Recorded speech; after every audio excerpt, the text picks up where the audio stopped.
Halo, Assalamualaikum warahmatullahi wabarakatuh. Perkenalkan kami dari kelompok 5, beranggotakan saya sendiri Putri Sekararu, ada Karosa Hasanah, Mutiara Deas, dan Nurfalika Isti. Di sini kami akan menjelaskan mengenai titrasi, iodometri, dan iodimetri.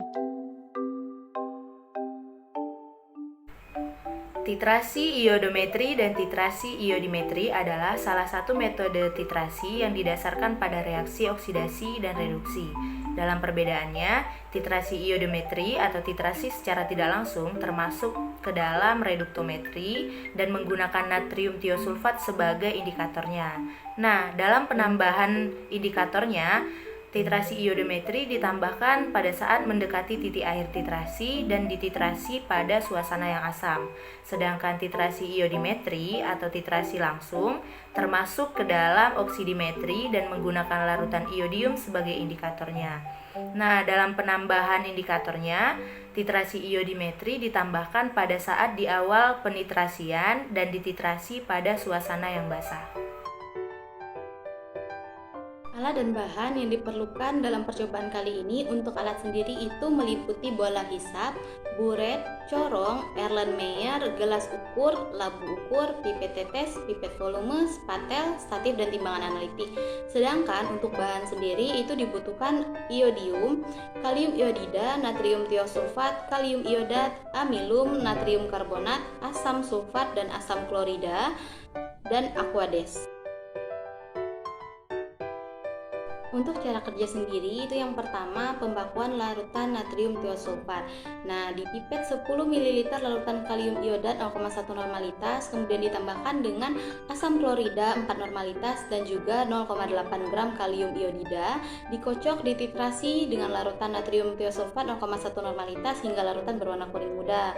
Barulah ditambahkan dengan larutan indikator amilum 0,5% sebanyak 2 ml, dilanjutkan titrasi hingga warna biru tetap hilang. Kemudian untuk pembakuan larutan iodium, di pipet 10 ml larutan iodium 0,1 normalitas dititrasi dengan natrium tiosulfat 0,1 normalitas juga hingga larutan berwarna kuning muda, ditambahkan larutan indikator amilum 0,5% sebanyak 2 ml, dilanjutkan titrasi hingga warna biru irang. Kemudian untuk penetapan kadar metampiron, dari sampel total yang telah digerus homogen itu ditimbang 200 mg. Kemudian dilakukan dalam suasana yang asam, dilarutkan 200 mg sampel tersebut dalam 5 ml air suling atau aquades, ditambahkan 5 ml asam klorida 0,02 normalitas dan 2 ml larutan amilum sebagai indikator. Kemudian dititrasi dengan larutan iodium 0,1 normalitas sambil dikocok dan berbentuk warna biru mantap.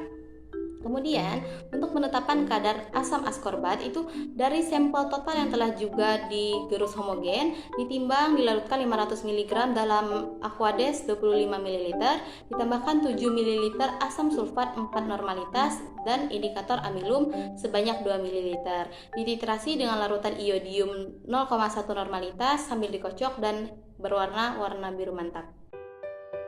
Berdasarkan hasil pengamatan, larutan standar primer dibuat dengan cara dilarutkan sehingga menghasilkan kemurnian yang tinggi. Sedangkan larutan standar sekunder dibuat dengan cara dilarutkan dengan menggunakan larutan standar primer. Nah, hasil pada penetapan kadar pada metampiron kali ini didapatkan hasil sebesar 50%. Sedangkan penetapan kadar pada asam askorbat didapatkan hasil sebesar 10,6%. Nah, indikator yang digunakan untuk menentukan kadar kali ini digunakan indikator amilum.